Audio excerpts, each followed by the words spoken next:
Hey, you all, Farmer Jesse here. So, two quick things today. First, we are welcoming back another exciting season of the Winter Growers podcast with host Clara Coleman. So that is super cool. It is absolutely one of my favorite shows we've created, and Clara does an amazing job. And the second thing, you are going to notice that there is a lot more activity on this feed than usual. And the reason is that from here on out, all of the shows that we produce are going to appear in this feed as the No-Till Growers Network. Now, nothing really changes for you. There will still be new episodes of the No-Till Market Garden podcast here in the fall, and you can always subscribe to the other shows individually, but we wanted to have a place where all of our work was collected, so there is always something new to listen to and learn from, and maybe from time to time, something old to listen to and learn from. So we hope you like it and that this simplifies things or turns you on to new ideas or farming techniques or business practices or seed projects or whatever the topic may be. Anyway, without further blabbering from me, welcome to the first episode of Season 4 of the Winter Growers Podcast and to the No-Till Growers Network. Welcome back to the Winter Growers Podcast. In this episode, I had the pleasure of speaking with Nikki Jabbour, who is an award-winning author, radio show host, educator, and gardening expert on year-round growing in a northern climate. Nikki is located in Halifax, Nova Scotia, Zone 5B at the 44th parallel, and she enthusiastically maintains half an acre of raised beds in her backyard. Using a combination of low tunnels, cold frames, and a small high tunnel, she grows over 30 veggie crops for winter harvest, including lettuce, scallions, parsley, carrots, leeks, and arugula. In addition to her books on year-round gardening, Nikki also offers online courses on her website, savvygardening.com, and free educational videos on her YouTube channel and on Instagram. I love speaking with Nikki, and I think she is an excellent resource for home gardeners and small-scale growers looking for tips and techniques for successful year-round vegetable production.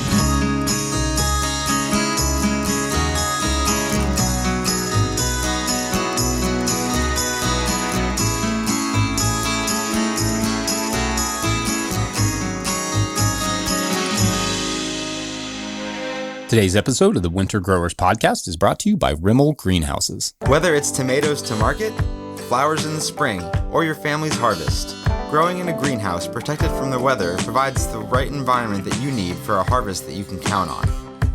RIMOL Greenhouses are designed for durability and offer the quality that you need to grow productively year-round. Visit RIMOLGreenhouses.com to get a quote today. If I may editorialize for a second, I own a RIMOL tunnel. I love it. We built it ourselves, and I really appreciated the quality of the tunnel as well as the customer service we received in the process. So make sure to check them out. Today's episode is also brought to you by Johnny's Selected Seeds. Since 1973, Johnny's has supported farmers and gardeners with superior seeds, tools, and information to help ensure their growing success and help feed their communities and families. The research farm is at the heart of Johnny's, where they trial thousands of varieties and tools every year. Their breeding program uniquely focuses on introducing varieties that meet the needs or solve the challenges mixed market, small farmers, and avid gardeners face. Visit johnnyseeds.com for innovative new varieties and time-tested favorites to grow this season. You can also browse their online growers library, link in the description, for a wealth of free educational resources. The employee owners at Johnny's look forward to growing with you. All right, enjoy the show. Okay, so hi, Nikki. Welcome to Season 4 of the Winter Growers Podcast. Thank you. I'm so excited to be here. One of my very favorite topics. Oh, well, good. Well, we have had a lot of requests from listeners about home scale, and you seem to be the authority on that. And with the techniques that you've developed for raised beds and, the home garden, I thought it would be a great conversation to have with you and learn, the wealth of knowledge that you have and you've shared. You've had books, you had a radio show, you have this great website called savvygardening.com, online courses. There's so many great resources that you offer. And I think it's a wonderful conversation to have, to dig into all of those techniques and how you share all that information with people and how you've learned it. Yeah, well, thanks. I mean, obviously, I've learned a lot through market gardeners who do amazing work. And that, of course, has informed and inspired a lot of the home gardening that I do. Great. And you're located in Halifax, Nova Scotia. So we've got the Canadian representing here. And I love, of course, I'm obsessed with parallels and, where everyone is located. and you are on the 44th parallel, which is exactly where Four Season Farm is. So isn't that amazing? Yes, it is. I love that. I know. Yeah. And I'm actually curious too, what you probably have very similar weather in the winter in Halifax, but what would you describe it as? I think we probably, the past 10 years, obviously with the climate emergency, things are shifting dramatically. For example, yesterday, mid-February, we got snow for the second time this year, which is, very unusual, I would say. But I think because Nova Scotia is almost an island, we have, our weather is very dictated by the sea. So we're maybe a little bit more temperate, more rain, less snow. But normally winters are pretty white and I can count on a nice insulating blanket of snow, but that is definitely changing for sure in the past couple of years. Yeah, no, that does sound like you probably do have a little bit less snow than we do, which is probably why you can get away with not having as many high tunnels. Yeah, exactly. And plus, of course, I live in an urban lot. So there's only so much one can do in terms of space as well. And of course, depending where you live, there's often restrictions on certain types of structures deemed not as attractive, so I'm glad that's sort of going away now. But, a lot of people do have to keep that in mind when they're gardening in a home garden and trying to extend the seasons. Yes, definitely. Well, before we get into specifically the layout of your property and all of that, I'd love to hear a little bit more about your background and how you grew up, how you were inspired to garden.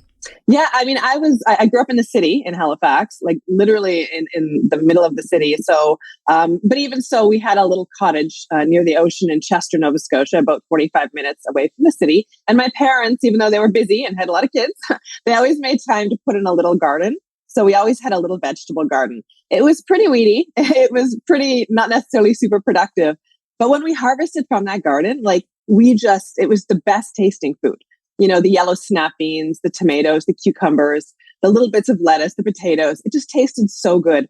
And so probably by the time I was 11 or 12, I had taken over that space and started buying and ordering seeds every year. And then I got a grow light for my 13th birthday. And I started growing things indoors, made so many mistakes. Of course, there was no internet back then. There was no YouTube. So I was just devouring gardening books and trying to learn from my mistakes and keep going forward. And eventually, I went to university, and my first degree is a degree in history, which is still a passion of mine. But then I studied horticulture and graduated with horticulture and, started working in a seed company. And, eventually I started writing, and writing was always a passion of mine. And it just kind of snowballed from there into newspaper column for, about 20 years and magazines, of course, at the same time, and then books. And I did 15 years in a radio show, just retiring last year. Mainly because I want my weekends back.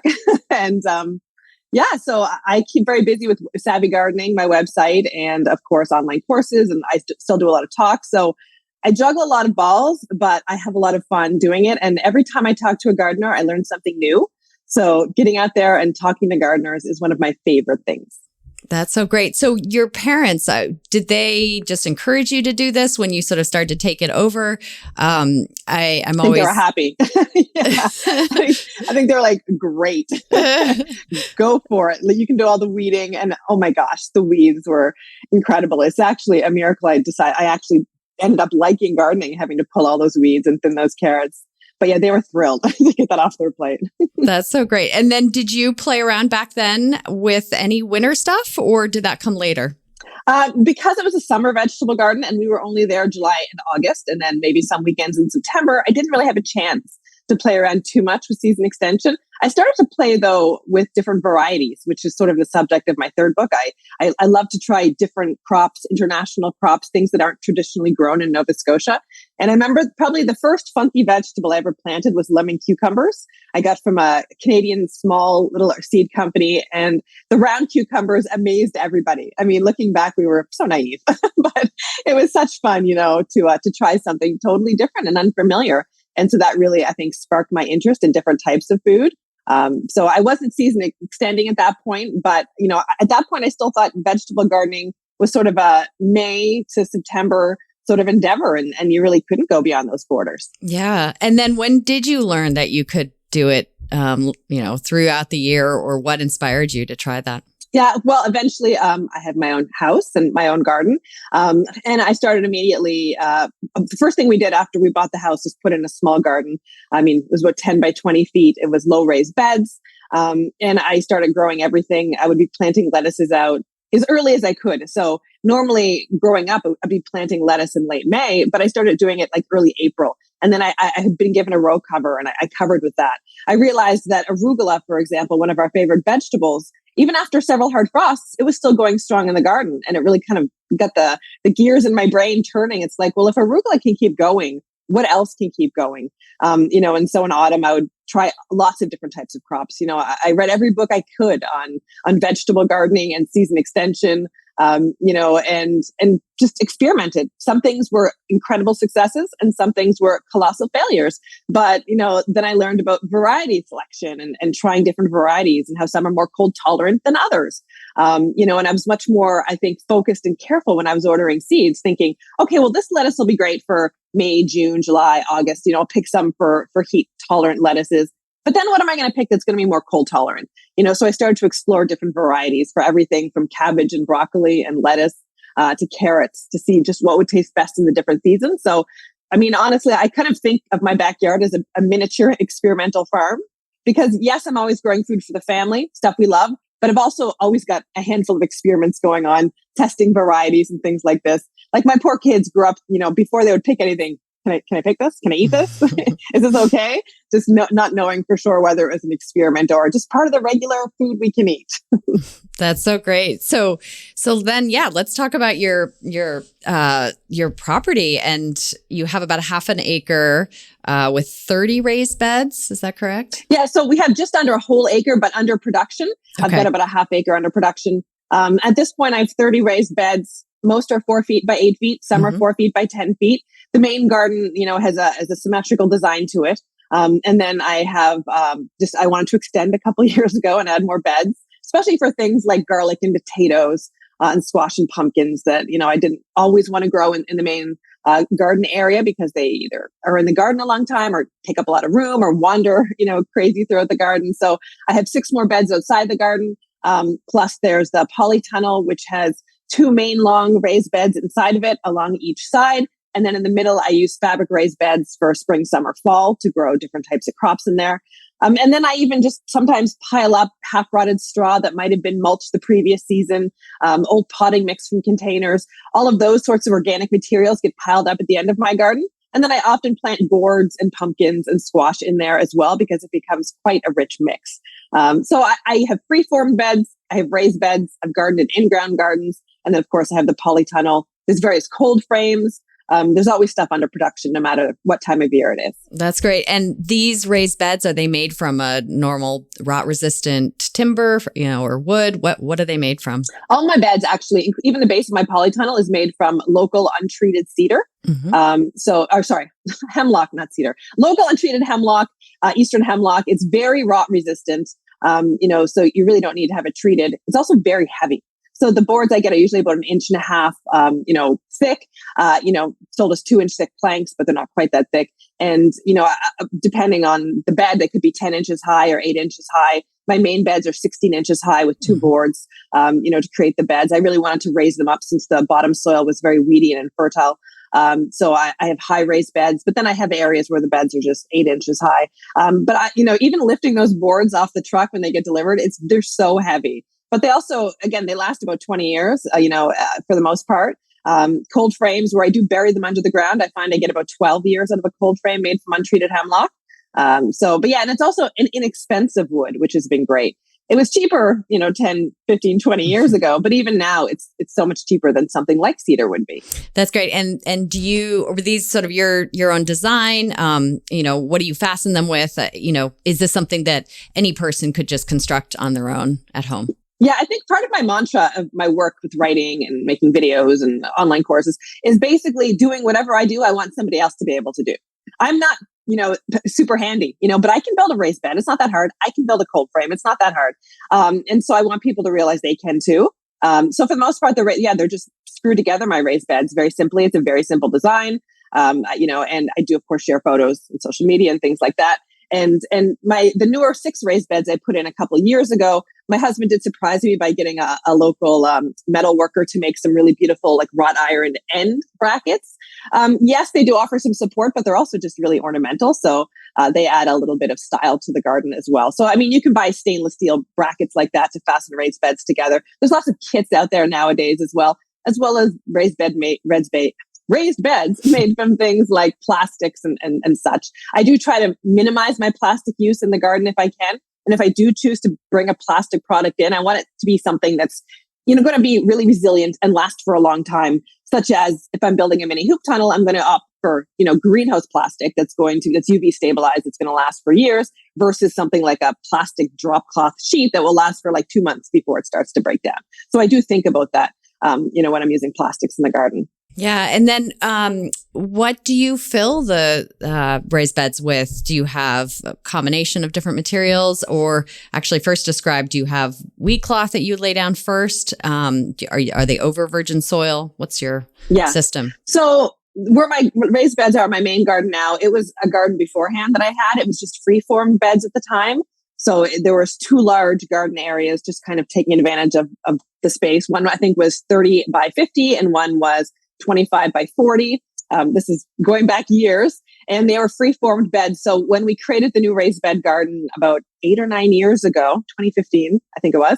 So we actually scooped up all of that delicious soil that I had been feeding for so many years and saved it. And it managed to fill about 2/3 of the raised beds.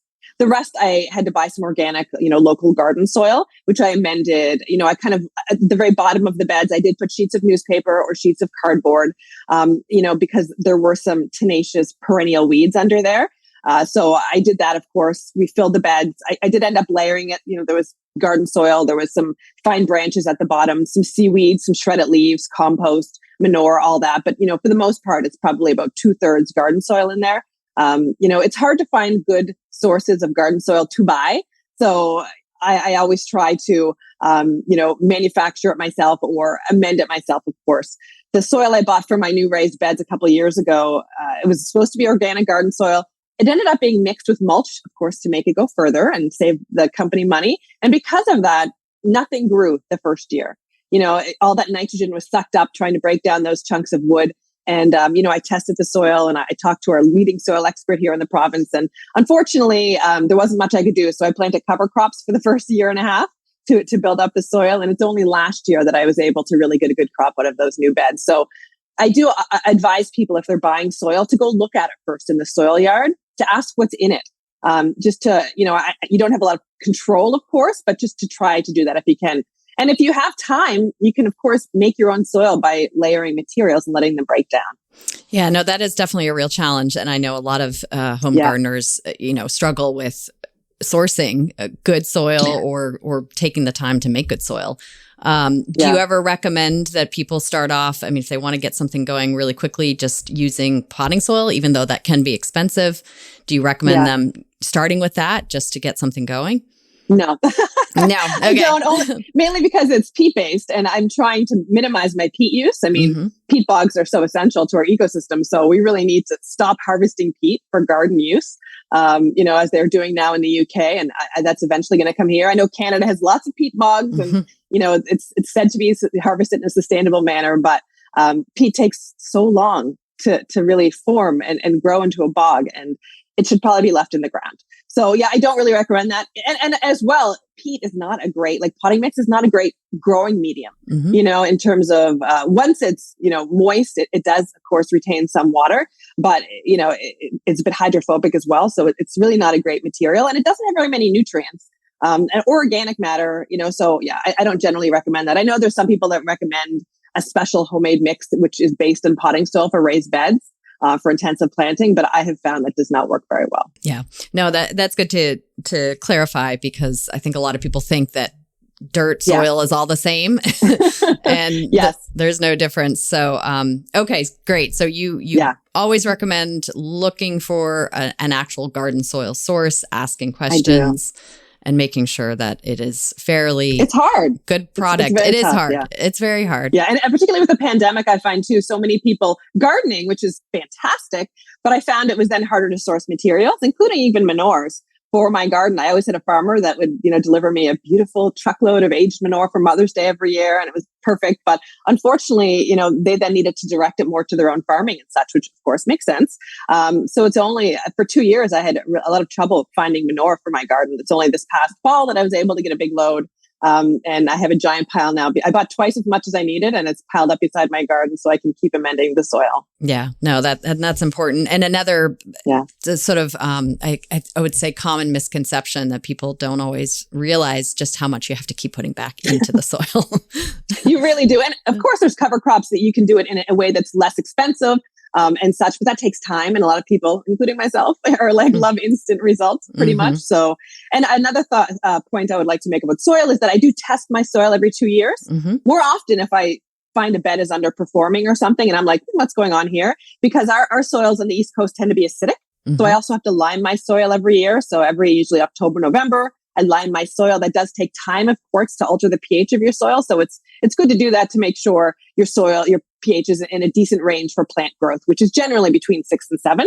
And a soil test will do that.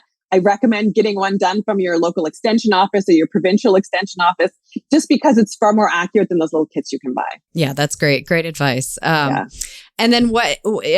sort of visualizing the layout of your garden beds, do you have mulch in between the beds? What do you use to kind of keep the weed pressure down and all of that? Yeah, I use my nieces and children generally.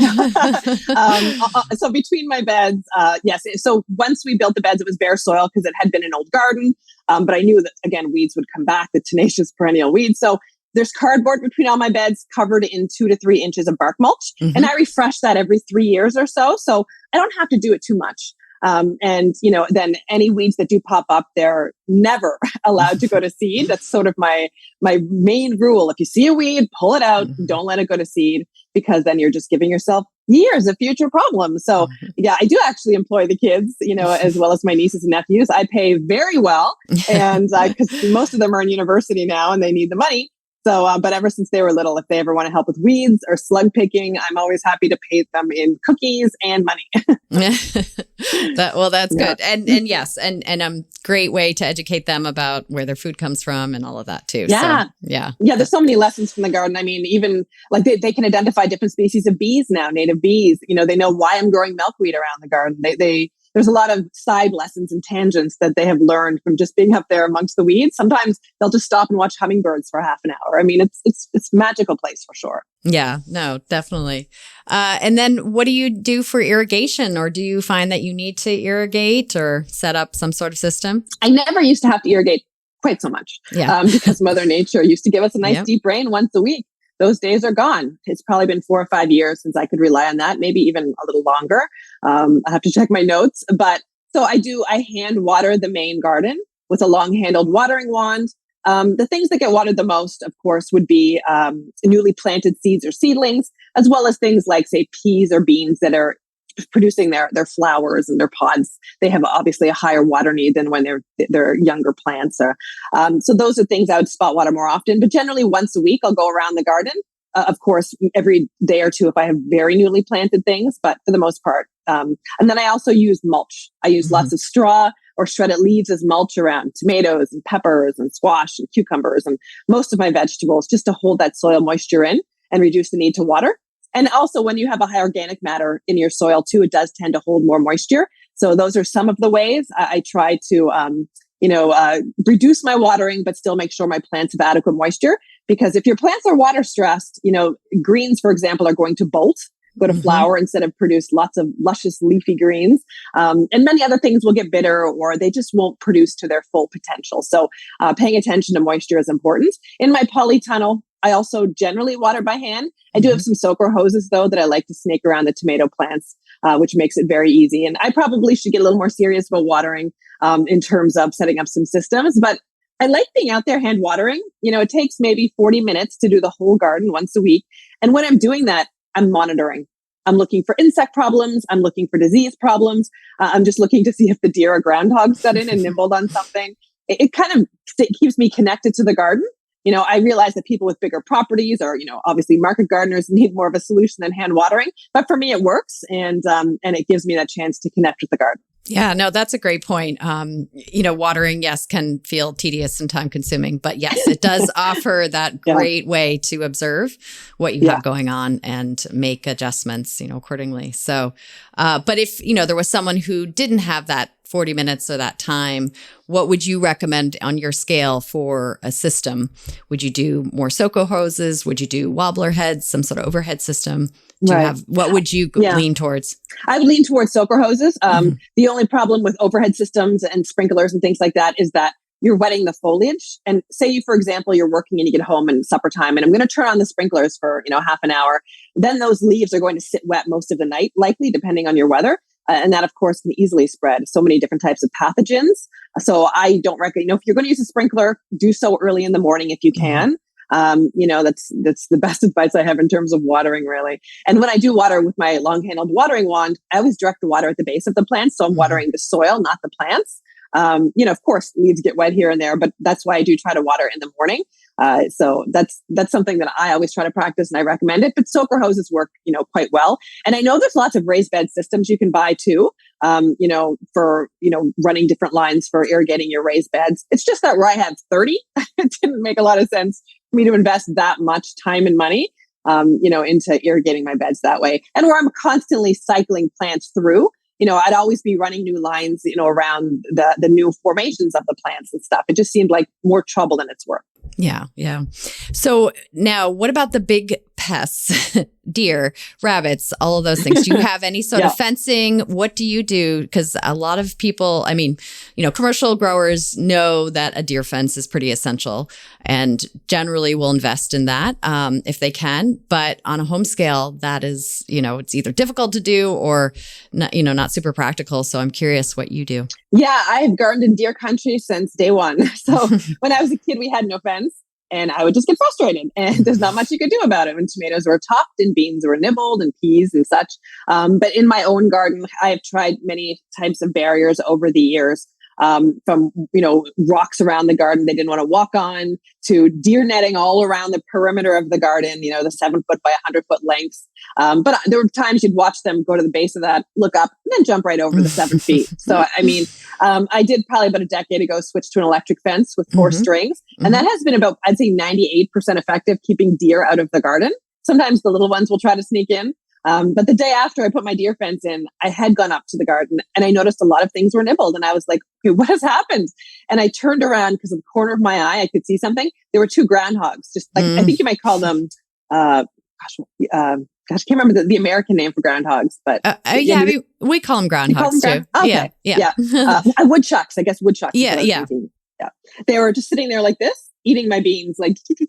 Oh. So, and the next day I put in chicken wire all around the very bottom of my supports to keep them out. And there was one time, maybe 5 years ago, they dug under that chicken wire, but it's been quite effective. So at this point, I have few large pests because the rabbits, the deer, and the groundhogs cannot generally get in unless they're just really, really desperate to get in. Yeah. And you would recommend someone putting in the time to do some sort of electric fence or physical barrier for sure. Yeah. My older sister has a garden just down the road from me, and she has 2 raised beds. And so she just has posts on the 4 corners where the 2 raised beds are, and has it surrounded by the deer netting. And in a small garden with 2 raised beds, that works great. The netting's just attached on nails, and she can open like a little door from the netting and get between the 2 raised beds to tend them. So that works fine for her, but if you have a large garden, investing in some sort of barrier or fence is essential. And I would have loved a more decorative fence, to be honest, but that would have cost a lot of money. Whereas I was able to put the electric fence in for, I think it was about $350 at the time. And knock on wood, all my original parts are still working. So yeah, it's been a good investment. Yeah, good. So I'd love to sort of hear about, what a year might look like in your gardens. So we could maybe start with spring and go through all the way to the following spring. You could maybe talk about a few beds in particular as example crops, and how would you cycle it through to get full year-round production and harvest? Yeah, it's a big question, and there's that's several books worth. But it's definitely fun to think about the garden in the sense of a full year. Like, for example, early spring, late winter, we're almost finished eating now from the Polytunnel, all the things we had there. There's a few beets and carrots left and some parsley, a few lettuce heads and some spinach.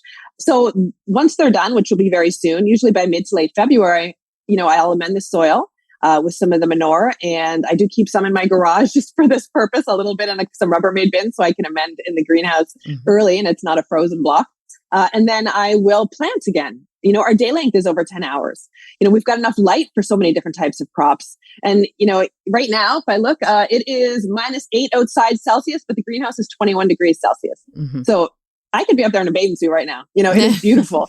So it's warm enough in there that I could be planting again. So that is what the first place I start. I clean out the cold frames this time of the year. At this point, there's not very much left in them. We've eaten pretty much everything in them. So I'm going to clean them out, amend them, and start planting again. And then in another month or so, I'll do the same with the mini hoop tunnels that are in the garden. So I still have a few crops under there we're still picking at, some leeks and scallions and some lettuces, some Salanova lettuces. And when they're done, again, I'll amend the soil and start planting in there because those little mini greenhouses in the garden warm up so much earlier and the soil warms up and I'll start planting lots of different types of salad greens and Asian greens and root vegetables like turnips and radishes and more baby carrots and things like that for spring. So those are the first things I'm doing in early spring. And then as the snow melts and the beds unfreeze, the ones that weren't covered, some beds are mulched. So if the carrots are done from those mulch beds, I'll remove the mulch so the soil can warm up. And then I'll start planting the earliest vegetables using mini hoop tunnels and row covers and things like that to extend the season by 4 to 6 weeks, depending on the crop. The cabbages will go in, the broccolis, the brassicas and such. And then, we're getting into late spring, early summer when all of a sudden the garden explodes, with all of the heat-loving vegetables. I do start lots of things indoors. I have 4 sets of grow lights, 4 sets of tiered grow lights. So I start about 20 plants at a time. And right now I do have in the basement artichokes growing. Because I want to make sure I get the short season artichoke harvest. I also do overwinter artichokes in my polytunnel. They're deep mulched and they do survive the winter. So we start to harvest those by late April, early May. And then the new ones will go into the garden. And summer is all the heat lovers. All those seedlings get transplanted. A lot of things get direct seeded. And then as the early crops are done, I'm succession planting more things. And by midsummer, the carrots for fall and winter are going in, and I'm starting indoors under my grow lights again so I can plant out more salad greens and other crops for succession planting, cabbages and broccolis and cauliflowers. And then autumn, of course, is also a very productive time in the garden with so many different types of vegetables. I'm using mini hoop tunnels again. I'm using row covers and plastic cover tunnels. The cold frames are filling up. The greenhouse is full. As soon as the tomatoes and such are done down the middle of the greenhouse, those fabric temporary raised beds are cleaned out and removed. So I have all that space for working in winter. And the side beds are full of food. And then in winter, we're just harvesting. There's no slugs. There's no deer. There's no rabbits to get the crops. They're all protected. There's no aphids. There's nothing like that I need to worry about. I don't usually water in winter.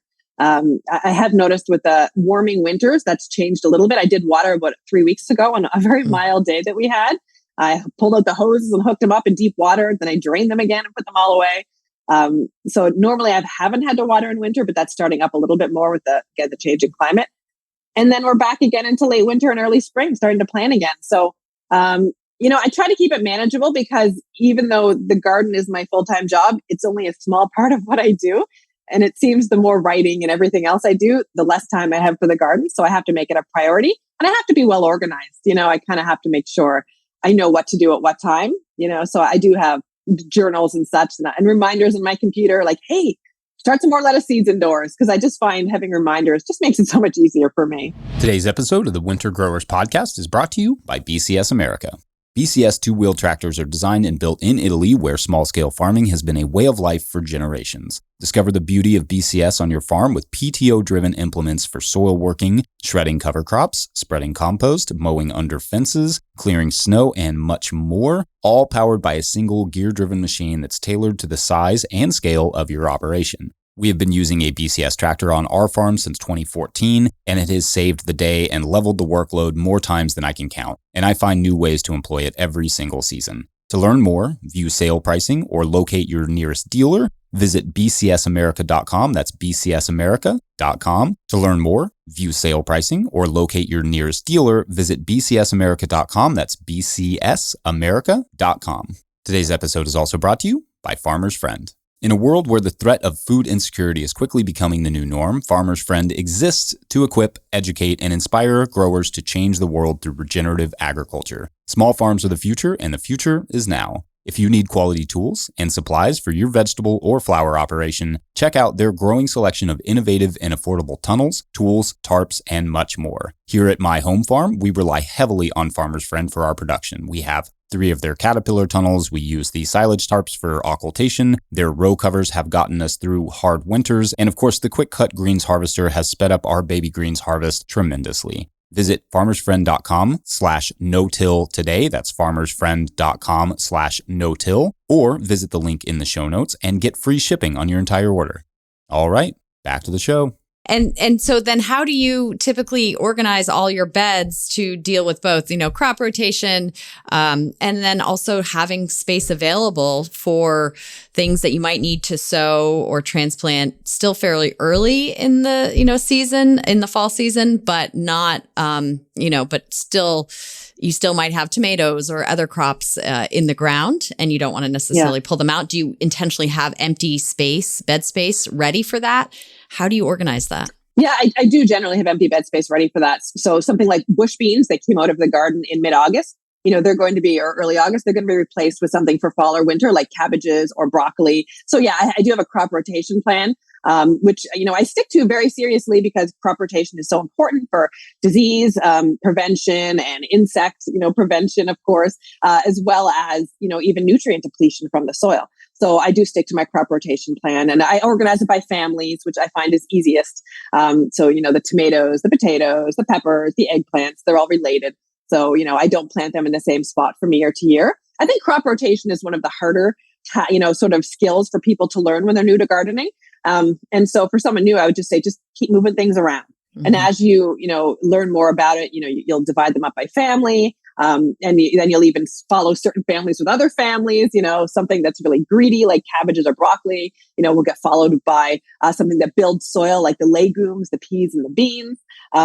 So those are just things you learn as you go along, but it is really important to practice crop rotation. So yeah, in summertime, I do have lots of things like I'll succession plant cucumbers 3 times. So once, the cucumbers are finished, say the second crop, by mid-August, then those will come out and I'll be putting in again, more sprouting broccoli for fall or winter. I'll be planting more greens, more beets at that point. It just depends what was in the bed beforehand and then what comes next. But I do try to roughly sketch it out, so I draw out a map of all of my 30 beds. And then it's like, first crop is this, second crop is this, third crop is this. And one bed isn't necessarily dedicated to one crop. One bed might have, beets and carrots and turnips to start, for example, or beets and spinach to start, or just lettuce, all different varieties, maybe 3 or 4 varieties for a really beautiful visual, as well as lots of delicious leaves. So I just kind of write that down, and then it'll be the next crop that's going to go there and the next crop. And then, of course, between successive crops, I will put down a little more manure or compost, as well as some organic vegetable fertilizers, and then plant there. I don't deep dig my beds anymore. I don't do any tilling anymore. I try to leave the soil ecosystem as it is. Just because obviously it is a living ecosystem, and if we disturb it constantly, our plants are not going to get the full benefit. So I try to leave it as is. Great. And then with some of the protection that you use, obviously there's RIME, row cover, many different names for that fabric. Plastic can be used. What you talk about, you have these mini tunnels. What do those look like? How are they supported? Describe that for our listeners. So my mini hoop tunnels just have 2 parts, basically, hoops and a cover. Mm-hmm. And the cover and the hoops actually I choose to use will depend on the season and the purpose for the protection. So, I use garden covers from cloches, and mini hoop tunnels and cold frames and greenhouses and all these different types of garden covers for weather protection. Hot and cold. It's not just about the winter garden, because with hot summers, sometimes you're going to need some protection for newly planted and transplanted seeds and seedlings from the hot sun. Or, if we're having a really hot spell, you can just reduce the ambient temperature underneath by using something like shade cloth. So I'm using garden covers for weather protection. I'm using them for insect and larger pest protection. And I'm using them just to give the plants a really strong start in spring. Because the plants get a really nice, strong, healthy start, lots of moisture, protection from up and down temperatures, and they're going to just grow, more vigorously and produce a better crop. So I use them mainly for those three reasons: creating microclimates, pest protection, of course, and weather protection. So mini hoop tunnel might be, if it's just a really temporary one in spring, say I've just got some lettuces I just want to give a little bit of frost protection to, I might just use an N-gauge wire, cut it into little lengths, maybe 6 or 7 foot lengths over top the bed, just 2 or 3, depending how big the area is to cover. I float the row cover over top. And that'll offer protection. If I'm protecting, say, cabbages from cabbage worms in the summer, I'll probably use like a PVC hoop, like a 1/2-inch PVC conduit bent over the bed. Again, depending on whether I need one whole bed, I use 3 hoops for. So it depends if one whole bed is being used. And then I'll cover that with like lightweight RIMOL, row cover, insect barrier, netting, things like this that you can buy from garden supply stores and online as well. And that'll still allow light and water and air to pass through, but it'll prevent the insects from getting in there, which is nice. Or even something larger. You can use them for flea beetles, cucumber beetles, squash bugs. The only thing is if you're using an insect netting long-term for pest prevention, make sure you're using it on crops that don't need to be pollinated, like potatoes, things like that, cabbages, broccoli. They don't need to be pollinated to produce their crop. If you're using them to prevent cucumber beetles or squash bugs, make sure that as soon as the plants begin to flower, you remove the cover. So, bees and other pollinators can make sure that you're going to get lots of cucumbers and squash on your plants. Another thing in my garden beds too, they're packed with different vegetables. I definitely practice diversity because I find that helps spoil some insects as well. If I just have beds of cabbage, for example, it's sort of like a sign, come eat me. But if I interplant that with other crops, and if I add lots of flowers and herbs, it attracts a lot of beneficial insects. So, you might look at my vegetable garden in summer and you're seeing sunflowers and nasturtiums and cosmos and marigolds. And you're like, where are the vegetables? They're there. But the garden is probably 85% vegetables and 15 to 20% flowers. So oftentimes the flowers kind of take center stage as well. Yeah, well, and they look beautiful, so. Yeah, I love the look. And of course, my mom comes and picks bouquets a couple times a week, so it's perfect. Yeah, no, it's great how flowers can be both,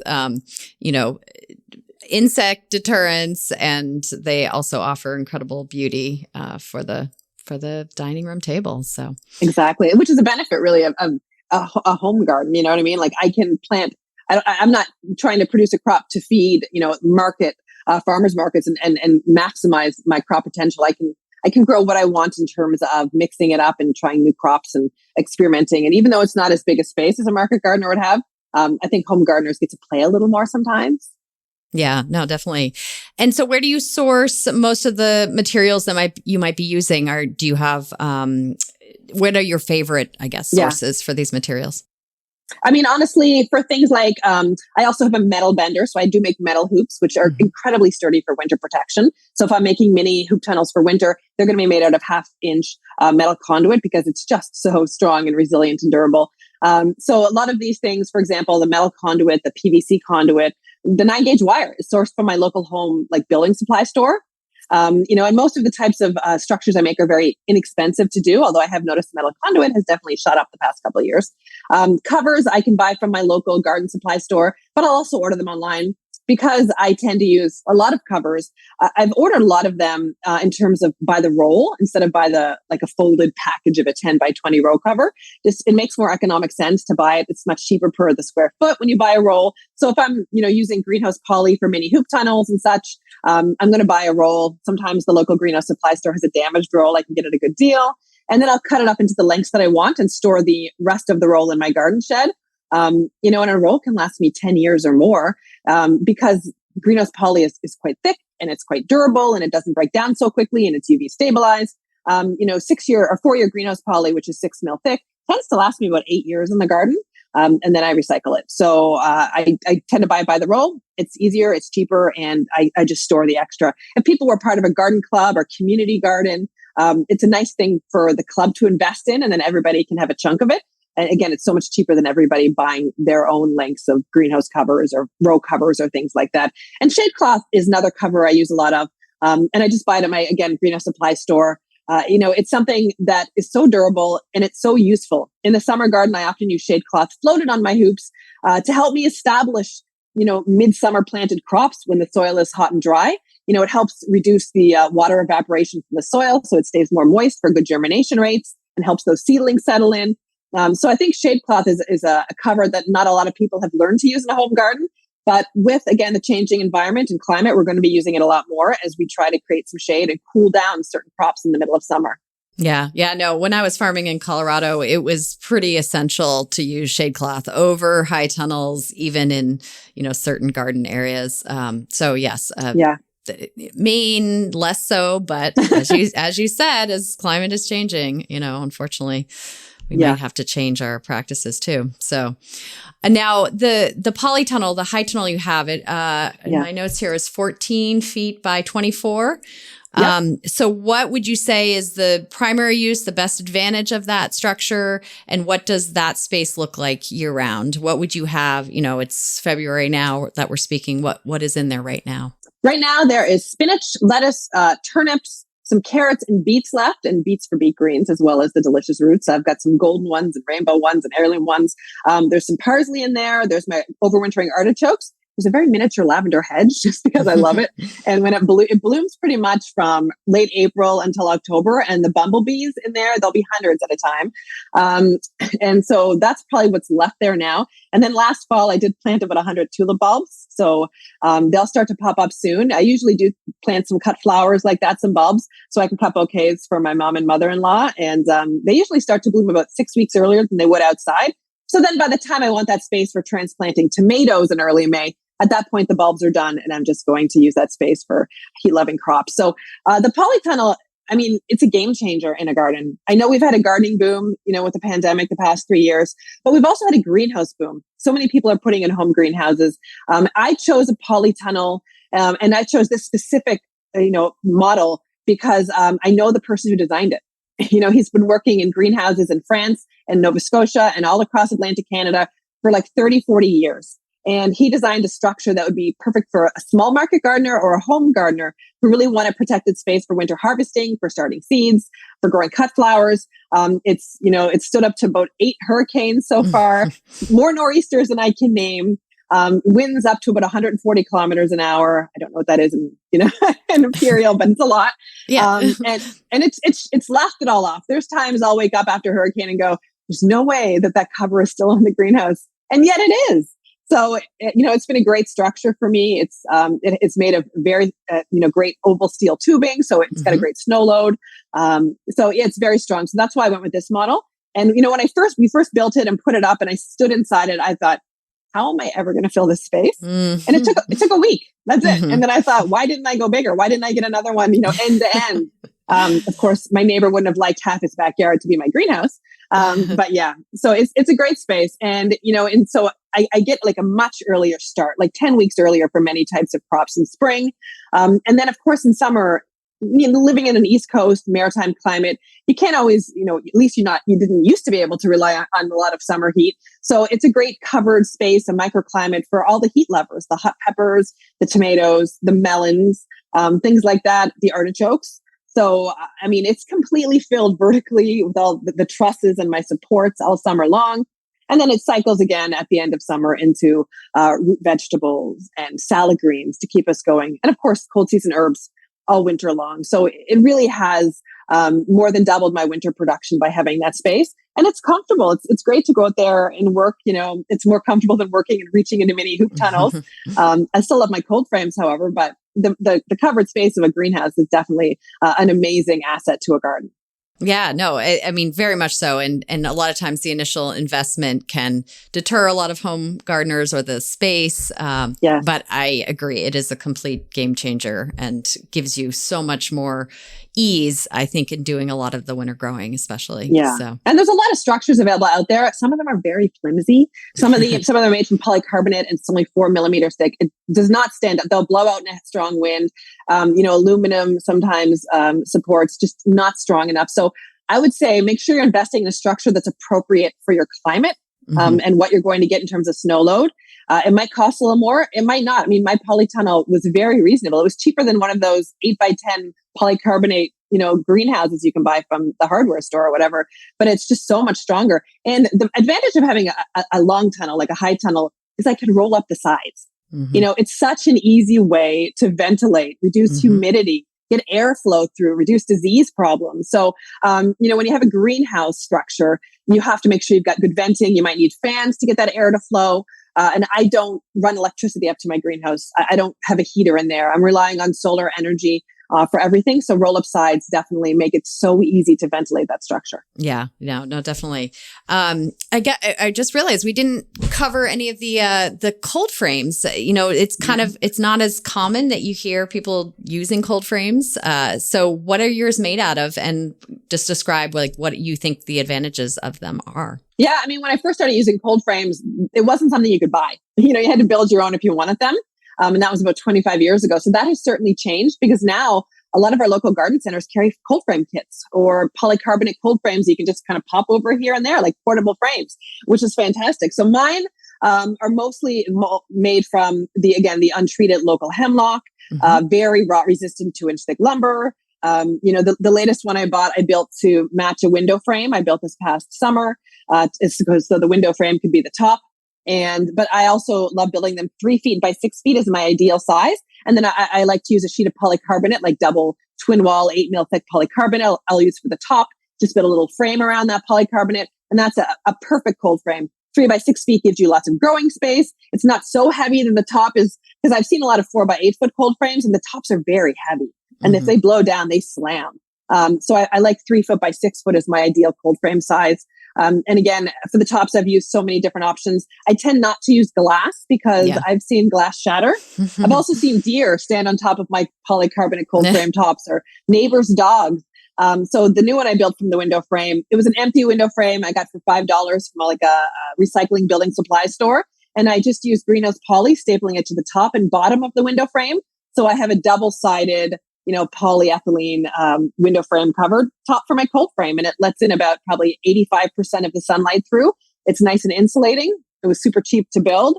And that should hopefully last the polyethylene, unless it rips or something, you know, for the next 8 to 10 years. Yeah, no, that's great. Do you use any automated venting, those Univent? Are you familiar with the Univent hinge arms that basically expand when the temperature increases? They have wax that will expand and open up the vent on its own. Do you use any of those or? I don't. I mean, I'm familiar with the products, but I don't because it's an extra expense. And again, I try to do it. Everything I do, I want other people to be able to emulate and copy. So I don't. I just prop them open, sometimes with like a stick. You know, I'm not super fancy with it. So I know if the temperature is going to be above freezing, on a sunny day, I'm going to prop it open a couple inches to, like, you know, depending on the season. I might open it all the way if it's like spring or you know, early mid-autumn.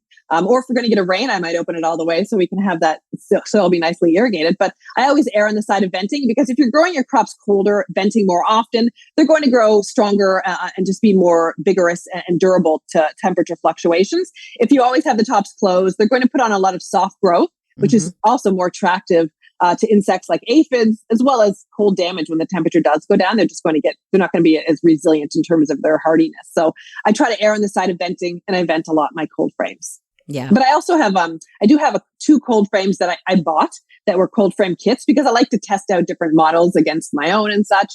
And I have one European polycarbonate model from Lee Valley that is like a nice thick polycarbonate. And it's really nice structure, easy to vent because it's got a screen on top. And then to make it a little more winter hardy, because polycarbonate cold frames don't have wooden bases, you know, like, so they certainly aren't as insulating in winter. So I just hill up leaves and straw and soil and evergreen boughs around the outside to obviously give it more insulation for winter. And then I have another one that's made from cedar and quite thin, 4 mil thick polycarbonate. And it is definitely, it's 3 years old now and it's definitely not as strong. Like I find it's more flimsy in terms of a cold frame. So again, if you're looking for a cold frame and you want to buy a product, just, you know, if you can look at a floor model or something and kind of see how strong it's going to be, I would recommend that, you know, and just keep that in mind. Cheaper is not always better. Yeah. And, you know, it's great that you are able to monitor and you also have the expertise to know when to vent. But a lot of people starting out don't have, you know, the knowledge or they aren't physically there to do it. So it's always trying to figure out how can you encourage these other methods without sort of having to be basically imprisoned by your garden. Yeah. And I talk about that a lot in my books as well. Yeah. Like, how to determine when to vent. And basically, if you go to work for the day, then prop it open an inch or two if the temperature's looking at the forecast. And then, when you go off to work, and then when you get back in the evening or late afternoon, then you close it up again.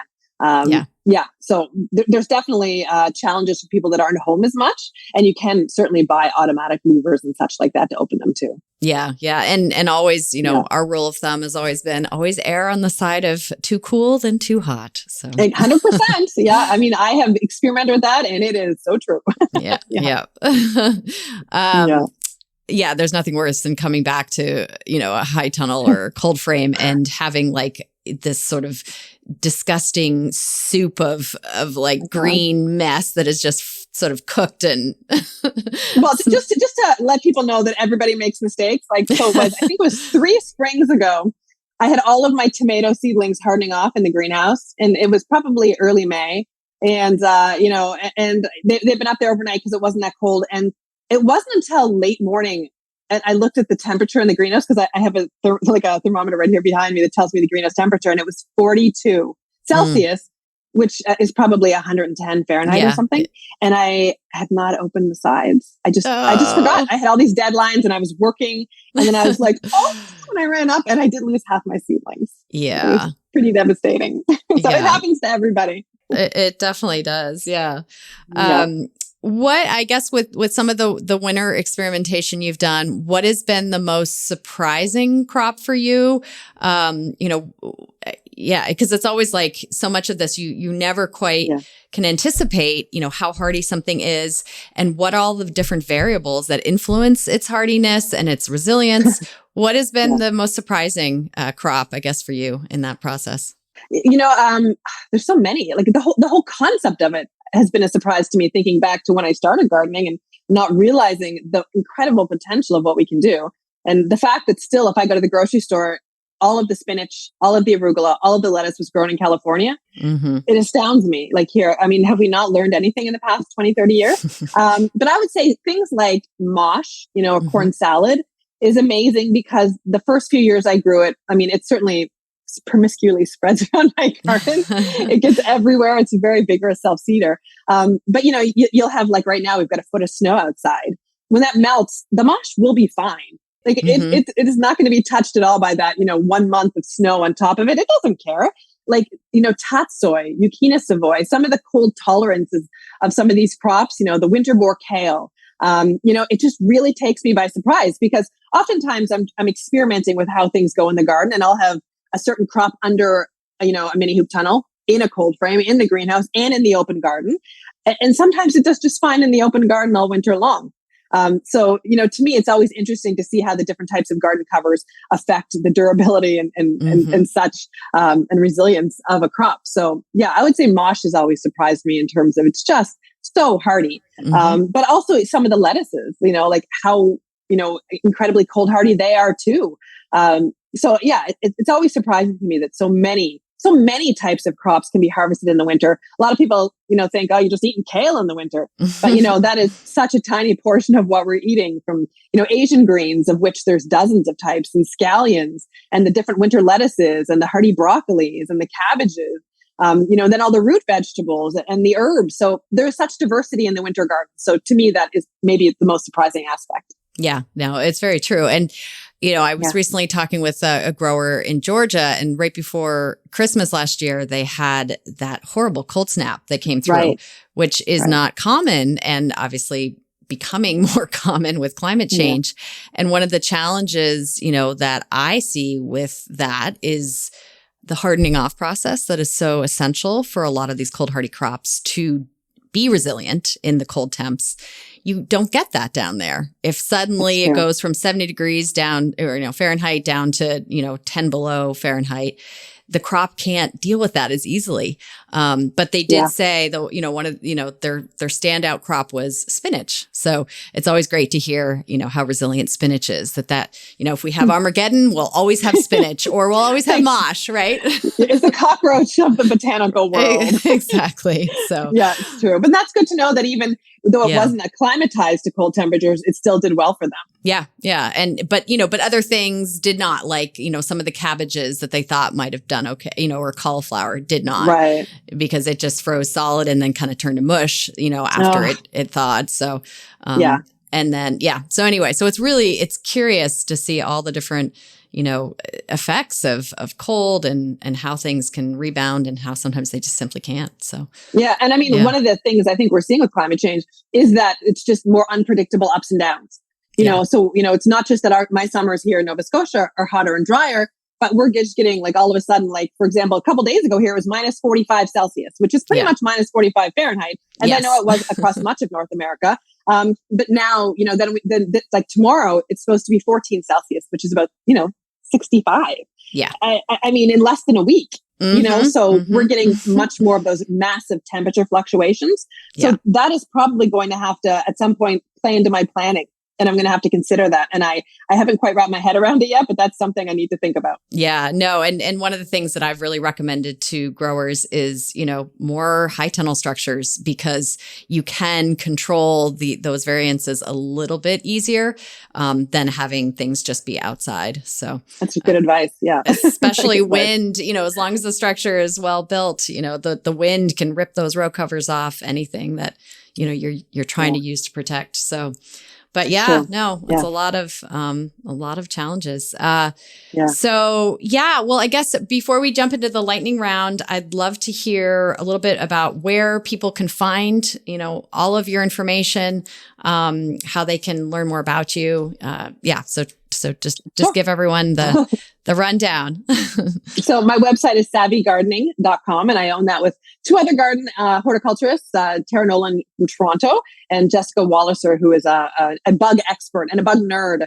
She loves good bugs, bad bugs, and she writes a lot about science-based companion planting. So the three of us cover a lot of territory in growing food and flowers and tackling insects and encouraging pollinators. So it's a lot of fun. So savvygardening.com. And then, of course, I'm on Instagram, Twitter, and Facebook, and YouTube too, of course, sharing successes and sometimes failures from my garden. Like, for example, when I did accidentally forget my tomato seedlings in my greenhouse, a lot of people would say, I'm not telling people I did that, but I immediately put it on social media so people know that this happens to everybody. And the feedback was tremendous. So many people shared their own stories. And I mean, it's just a growing opportunity. I tell people a dead plant is a composting opportunity and a garden screw up is a growing opportunity. So, so that's generally where you can find me, and online and social media, and it's Savvy Gardening.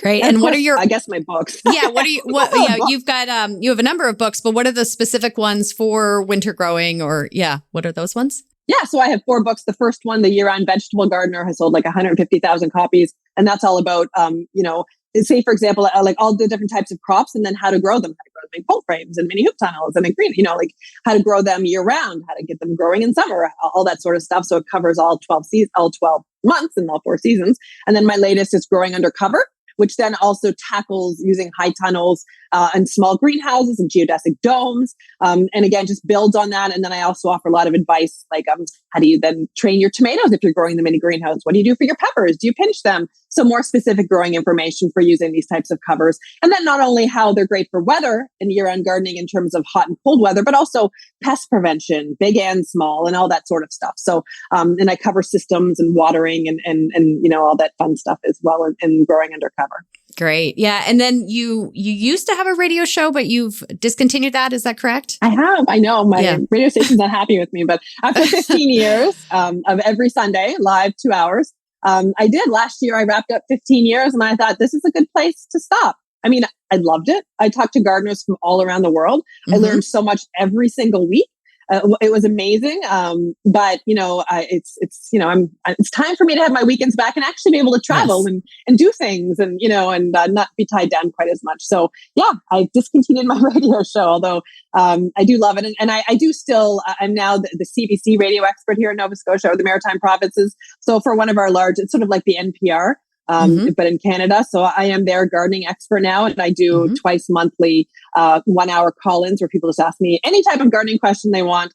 And I answer them. So I still am on the radio, just on a different station and a different format for sure. That's great. And is there an archive of your radio show? So could people pull it up if they wanted? Yeah. So my station was News 95.7.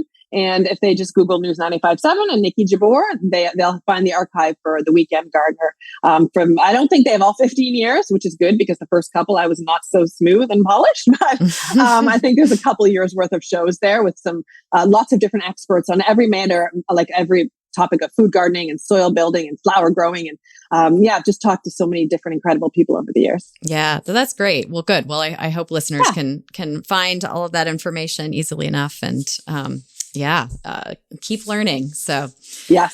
Well, good. Well, let's jump into the lightning round, which has been a favorite part of this podcast. I'm always so fascinated by people's answers and curious what they're going to say. So ready to get going? Sure, let's do it. Pressure's on. Okay. Okay. So number one is your favorite crops and varieties. Yeah, I mean, it's impossible to pick one, but I'm going to say lettuce because it's something I have in the garden no matter what time of year it is. I love it. We eat lettuce every day. It's such a delicious, tender, sweet green. I mean, arugula is my favorite salad green, but lettuce is just such a superstar.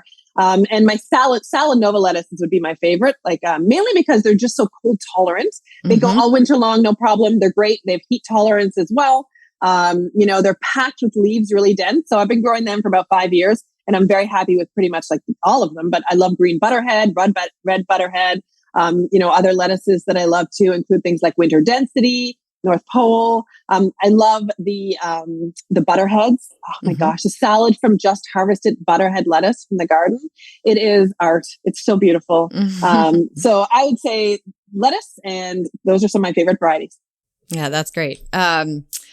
Let's see here. What is your favorite crop to cook or eat? I guess you kind of answered that a little bit. What about to cook? I love cauliflower, which is hard to grow. Okay, I admit it's hard to grow. I only grow cauliflower in autumn because it does not do well for me if I try it in spring.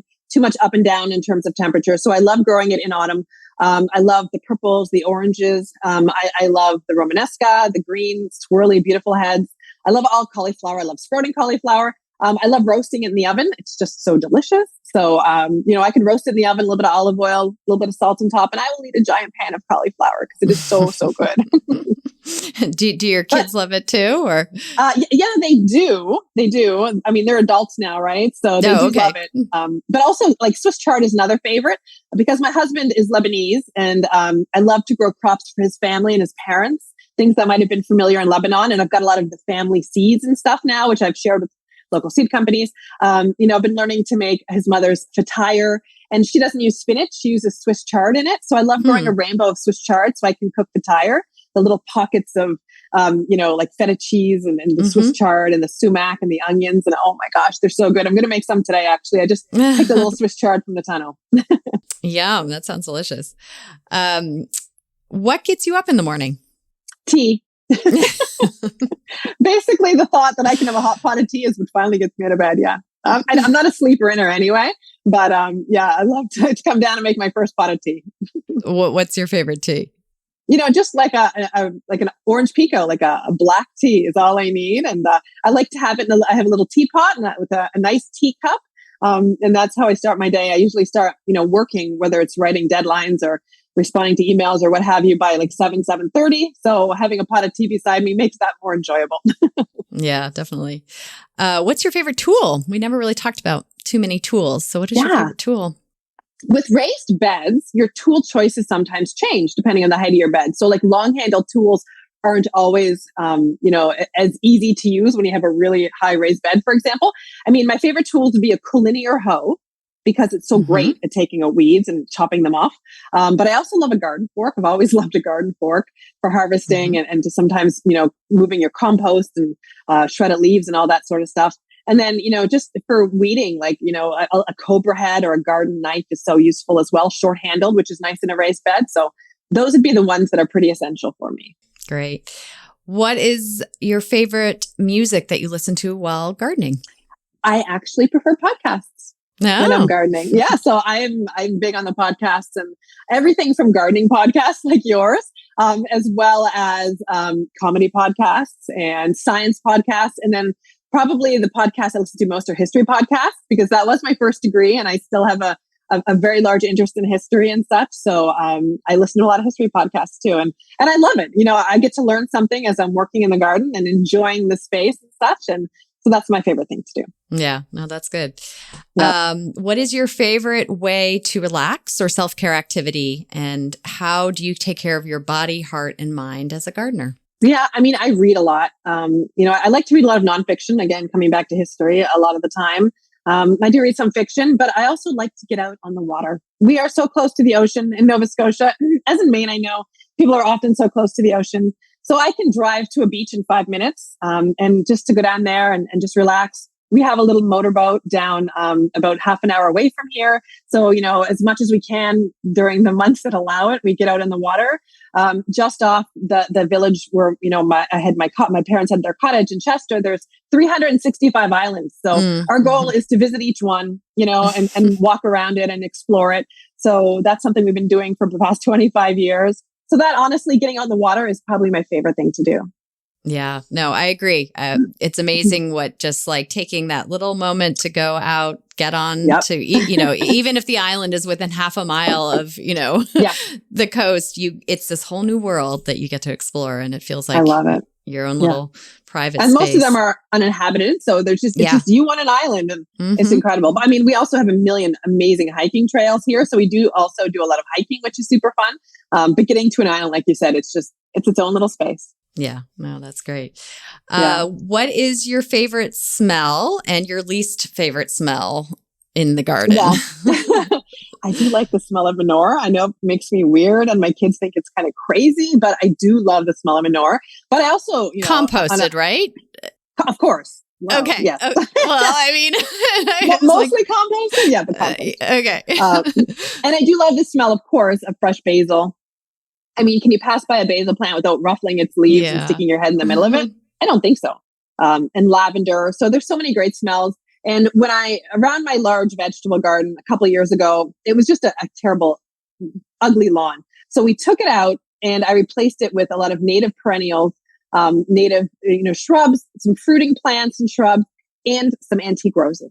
So we have a local grower in the Maritime Provinces that does own root antique roses. So I bought like 4 from him and immediately they grew and became huge plants. And so for about 8 weeks of the summer, I have a procession of antique roses that bloom and it is heavenly.